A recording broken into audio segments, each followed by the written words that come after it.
የምናወያው ሁኔታ ኔሮጄኒክ ብላደር ተብሎ ይታወቃል።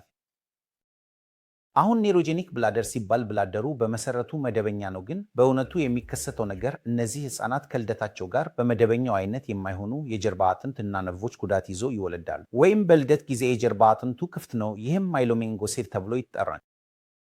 የሚከሰተውም ነገር እንደዚህ ነው። በማህፀን ውስጥ ሳሉ የጀርባ አጥንቱና ወደ ብላደር እና ወደ ሆድ የሚሄዱ ነርቮች በአምኒዮቲክ ፍሉድ ውስጥ ይጠመቃሉ። ይህ በብላደር እና በሆድ ላይ ችግሮችን ያመጣል። አሁን ምን አይነት ችግሮች እንደምናወያቸው፣ እነዚህ ህፃናት እንዴት ይታያሉ? እነዚህ ህፃናት ብላደራቸውን ማቃጠል አልችሉም ብለው ይታያሉ።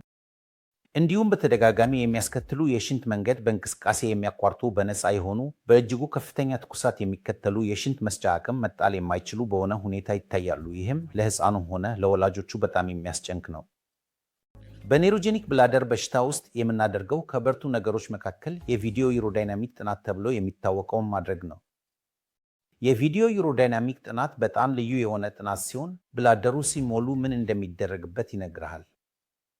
ብላደሩ ሽንቱን እንዴት ይቀበላል? በመደበኛው መንገድ እንደሚገባ ይረጋልና በዝቅተኛ ጫና ብዙ መጠን ያለውን ሽንት ይይዛል ወይስ በፍጥነት እና በቅርንጫፍ ይሰራል? መፍሰስ ይጀምራል ከሆነ በምን አይነት ጫና ላይ ይፈሳል?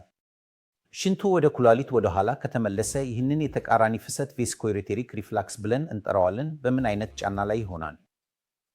ስለዚህ ከቪዲዮ ዩሮዳይናሚክ ብዙ መረጃዎችን እናገኛለን እና በዚህ ላይ መሰርተን ለህፃኑ ተገቢውን አስተዳደር እንሰጣለን። በአብዛኛው ጊዜ የሚሰጠው የህክምና አስተዳደር ነው። በመድኃኒት መጽናት ወይም ብላደሩን ማቃጠል የማይችሉ ህፃናት ላይ የምንመክረው የአፓንዲክስን በመጠቀም ቻናል ማፍጠር ነው። አፓንዲክስ በተለምዶ በአፓንዲሲታይት ሲሆን ይወገዳል፣ ግን ለአፓንዲክስ ትልቅ ሚና አለን። አፓንዲክሱም ከደም አቅርቦቱ ጋር እንዲያደርግ እና ከብላደሩ እስከ ቆዳው ድረስ ቻናል እንፈጥራለን። በዚህ ህፃኑ ቱቦ የሚባለውን ካቴተር አስገብቶ ብላደሩን በተደጋጋሚ ማቃጠል ይችላል።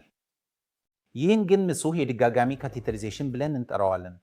በአገራችን በተለይም በደቡብ እስያዊ ክፍል ብዙ የተቸገሩ እና የተተጆ እንደዚህ ያሉ ህፃናት አሉ።